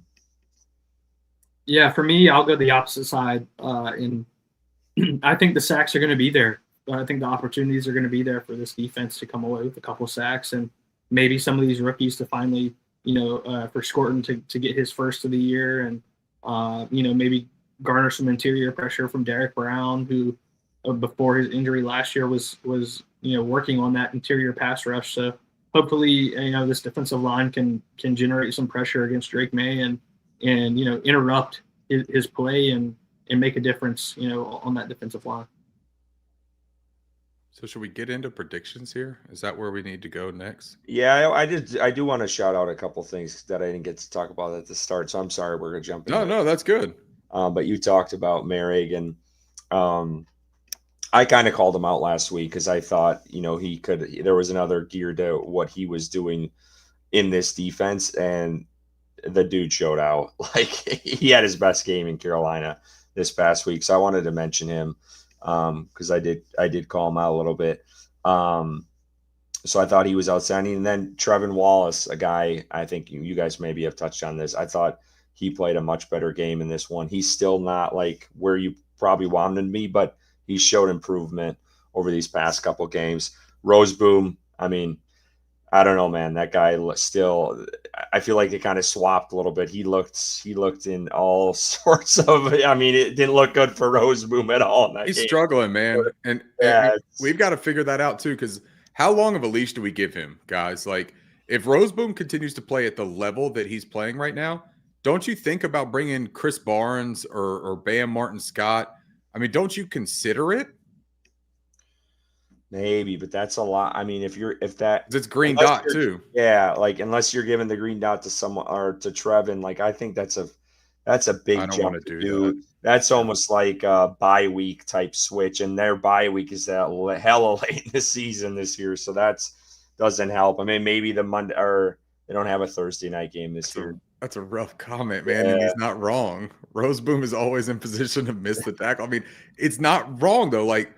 Before the season started, do y'all remember us talking about how similar some of the things about Roseboom were to Josie Jewell, where he seems to be in the right place often than not, but didn't have the athleticism to finish plays? Now it's almost compounded, where he's not in the right place and he doesn't have the athleticism to get there. And he's starting to get stuck on blocks too, man. I don't know. It's tough to watch sometimes. Yeah, I know where Bryson lies with this, and this is kind of why I tweeted this out today, was because I was thinking about Josie Jewell. I think Josie Jewell's a better player than Roseboom. I don't know if Rick, you agree with that sentiment. I know Bryson does. I think I do, man. I think I've seen enough. That's kind of why I tweeted. I'm like, bring the sheriff back. I'll give him this hat. So, but I get it. His health's important. I understand it, but yeah, we knew that was kind of a weakness going into this season, but it was good to see Trevin bounce back a little bit. And then I just want to shout out Ryan Fitzgerald. The Panthers finally went young at kicker, and it's starting to pay off. The guy has a leg on him. 57-yarder home was outstanding. And then his kicking game on kickoffs has been it's been cool to see, almost Carolina leading the way in the new kickoff format. And they kind of talked about that in preseason, where a lot of teams are trying to replicate what Carolina was doing with the bounce kick into the zone. So just hats off to him and Tracy Smith too, because we all know that unit, I felt like, kind of struggled this past year, special teams in general. And they've been a bright spot, minus the ETN fumble this past week. Like there's been some really good, encouraging stuff in these games from that unit. So I just want to shout them out because they never get enough love. So When Black and Blue brings up here that Roseboom still led the team in tackles with 8 this past week. I believe Trevin Merrick is leading the team in tackles so far this season. And I, sometimes, and I'm not like trying to say that what Roseboom does with the counting stats is entirely pointless, but it also plays into like missed opportunities from other people where somebody changes directions and gets into a play in a different way that Roseboom maybe takes advantage of some of that. Now, he does have some hustle tackles under his belt as well, though, right? Like we saw the big play, the what was it, the Travis Etienne, the long run. Roseboom ran all the way back and made that play. I'm not trying to say that Roseboom isn't giving it good effort and that he's not out there playing to his abilities. I think he is. I think he's just struggling. And that doesn't mean that he has to struggle for the duration of the season. But it's okay to point out when somebody is a little bit underperforming. The same way that, Curtis, you pointed out last week that Trevon Merrick has been slightly underwhelming up until this week. Did he have some splash plays? Absolutely. But this was the first time this week that we saw him kind of take over. It's also a different usage that we saw this week, a different game script. So the hope is that when these Panthers start to pile on these things in a regular fashion, this is the way we can expect these players to play. 100%. There was another guy I wanted to talk about, but it's escaping me. It clearly wasn't important. All right. Well, let's. Why don't we do predictions? Before that, can I refresh my glass? Actually, there is something I did want to mention, and you might have touched on it. Have you ever seen a game? And I haven't looked at this, but I was talking to Kevin Avery, who we've had on this show before yesterday, and correct me, maybe I'm wrong on this, but have you ever recalled a shutout game 30-0 and the team that shuts the other team out does not have a sack? It's I feel like that's very unlikely. Yeah. And that Kevin brought that to my attention. I'm like, holy shit. Like that's kind of wild. Like that's crazy. Literally running through my head right now to think if I can think of anything off the top of my head, but I know. And they didn't have a sack, right? Like Carolina did not have a sack. Okay. No. So no, they had a couple very close opportunities. We had the Nick Scorton and Princely meeting Penix Jr. and hitting his arm. I believe Scorton got a piece of his arm to make the incomplete pass. Princely, I think, got close a couple times, and Nick was close one time. Merrick was close on that first shot. Merrick was close on the first rib shot where he went ribs, ass, head all on one thing, man. Curtis, we were talking about that. I don't know if you heard that segment. I did. I was tuned in when you guys were talking. Is that not one of the best hits in the world, though? When you saw that, like you could see him like taking a deep breath from the rib shot, hitting his ass, and then grabbing his head, all in like a matter of 2 seconds. How wonderful was that? It was a sight to see, Ricky. I loved every minute of it. You know I did. And Curtis was more than happy to let the Atlanta Falcons fans in the stadium know how he was feeling. That's why I was losing my voice. Happy but also, I think the point, too, with that sack thing, and the reason why I bring it up is sacks are not the end-all, be-all. Like, Carolina found other ways to, create pressure on him, turnovers. Like, everyone gets so infatuated by those sack numbers, but it was just incredible. When Kevin told me that, I'm like, there's no way. They had to get to Penix once or twice. I felt like they did, but yeah, I mean that's even makes it even crazier with what they did on Sunday. So I'm glad that Thick Nasty brought this up though in his comment where he said we didn't get sacks, but we had Penix seeing demons. Because Curtis, you were just talking about this, right? There are different ways to affect the quarterback, and not everything is the counting stat production of sacks. How many times did we see Penix rush through progressions? Yeah. Where if you go back and you watch the film, you'll see that there are isolated incidents of concepts working well against our defense that we had called. Several guys open. You'll find reps where there are guys open and that within the natural progression of reads of what you assume the natural progression of reads are, right? Because when we watch film, we don't know what any of this is unless somebody were to straight up tell us, hey, this is what I called. Here's the reads. Here's the progressions. This is what you do. But going just from what you assume it is, right? Left to right, full field, or if it's, half field, whichever way it is. There were a lot of instances where Michael Penix Jr. was rushed when he didn't have to be. And when I say that, I mean count how long it took him to get rid of the ball. 3.5, 4 seconds on some of these incidents where there was not immediate pressure in his face, and he hit the check down because he was uncomfortable. Tony Salazar brings it up right here. His internal clock was sped up. His internal clock was sped up. Bryson and I talked about it with that hit that we love to keep talking about.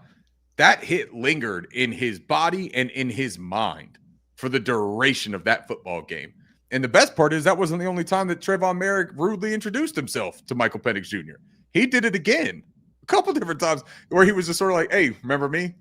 I'm that dude that just obliterated you about 20 minutes ago. Just letting you know I'm still around. Just letting you know I'm still here. And to Drake London. And to Bijan and to Drake. Like, dude, Trayvon Merrick was a problem, and he's going to be a problem. Like, this is what they brought him in for. But that internal clock for Michael Penix Jr., that entire situation changed the outlook of that football game. And we talked about it on this show. We wanted the time to throw to be longer, right? And it sounded backwards. But Bryson brought it up, and you were like, hey, that time to throw, though, doesn't that seem like it would be a good thing if that was shorter for them as opposed to what most people would think, that like it means pressure's getting to you and forcing you to throw the ball? They're a rhythm team. What we wanted to see Michael Penix Jr. take dropbacks and stand there and pat the ball. And you wanted to see the stripe in the middle of his helmet, well, the theoretical stripe. They don't got one on those ugly-ass bird helmets that they wear. But the theoretical stripe on his helmet, you want to see it moving back and forth, right? You wanted him to have to scan and figure all that out. And when he was hit those handful of times, he quit. He didn't quit on the game, but he quit trying to scan. He went to the easy answer, and a lot of times that was check down. Or he would try to force a throw where no one could pick it off because he didn't want to make a mistake, and he was airmailing him. He wasn't accurate. His mechanics were all out of whack, and he was inaccurate. That's exactly how you affect a quarterback without the snaps or without the sacks. But you're right too, Curtis, and I'm glad that Kev brought that up. Shout out Kev and the 4-man rush. That's a thing that has to change here. The Carolina Panthers have to start getting after the quarterback. We just saw it on the keys to this game against the Patriots.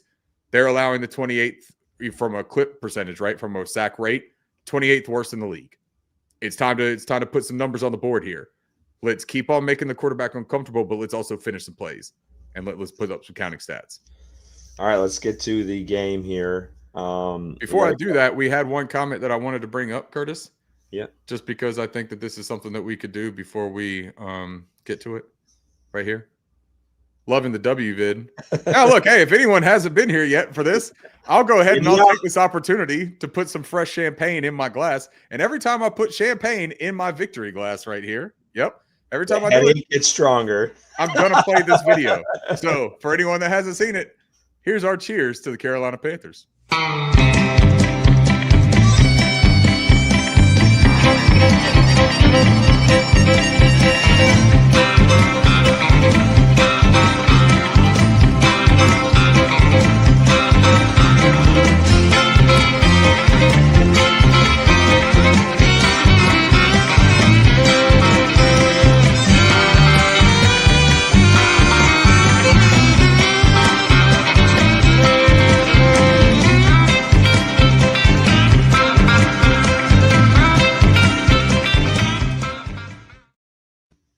I can't wait to play that thing like 100 times this year.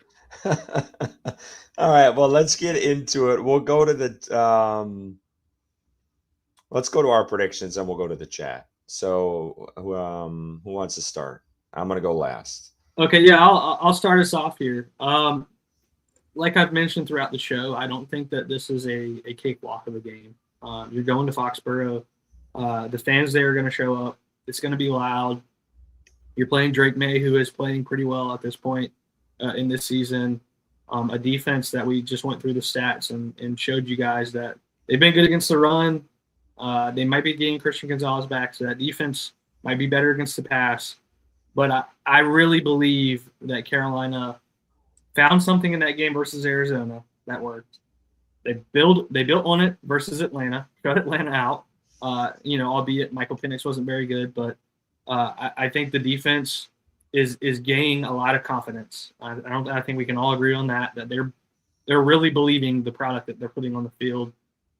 And I think the offense is going to play better than what we saw versus Atlanta, because I think that the team's going to need it, and I think Bryce is going to be there. So I think this is a winnable game for Carolina, but it's not going to be a blowout. It's not going to be I don't think either way, the Patriots or the Panthers blowing, each other out in this game.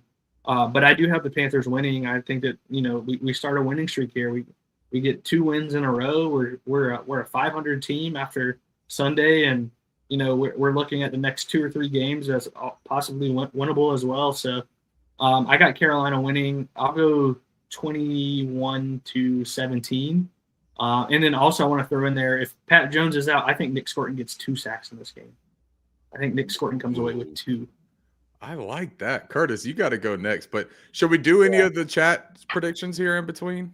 Yeah, we can do some of these. I'll rip off a couple here. Looks like Chris Dillard's got Carolina winning 24-14. Love that. Thick Nasty. I feel like it's going to be a competitive game, low scoring but competitive. 20-17. Panthers, and T-Mac gets his first tutty early. Ooh, like that. Tony Salazar, 27-19. Carolina. We also have the professional. My prediction: whoever wins the turnover battle wins. 28-24 Panthers. Yeah, Bryson, I was close to you on this one, and someone already had the score. I was going to go 20-17. I think it's going to be somewhat lower scoring. It's going to be a very close game. I'm going to go with Carolina wins it, but I do think it's going to be down to the wire. Probably whoever gets the ball last type thing.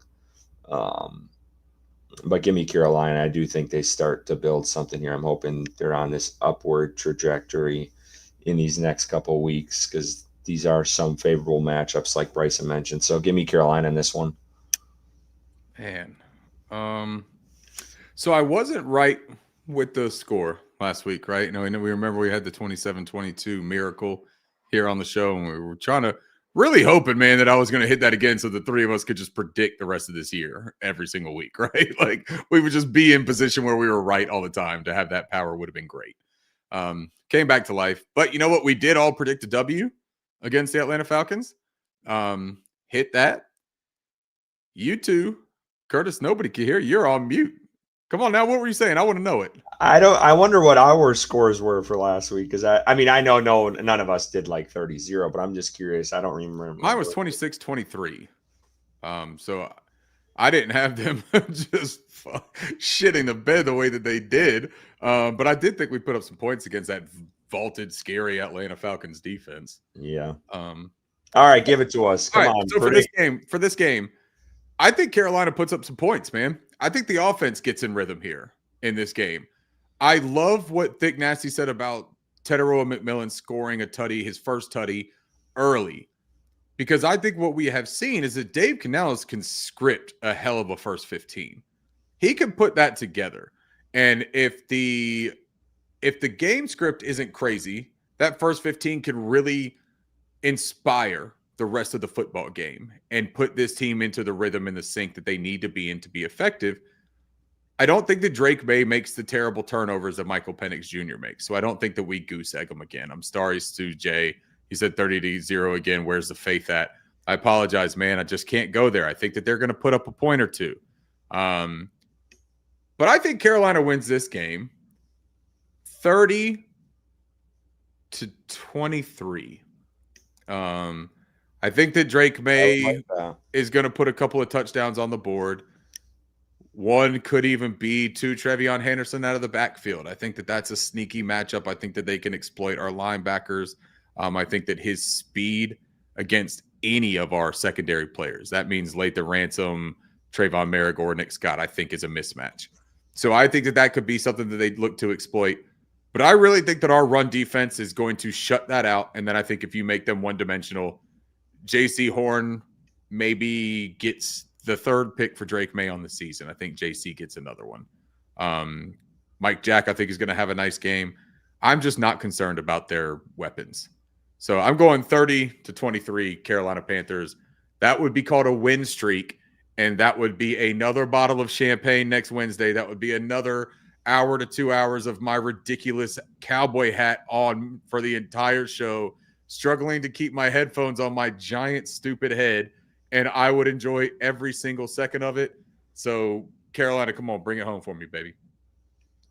Yeah, Ricky, there's a cartoon character that you're reminding me of, and I can't think of the guy's name. I sure wish I knew. I sure wish I I'll knew. figure it out. There is someone.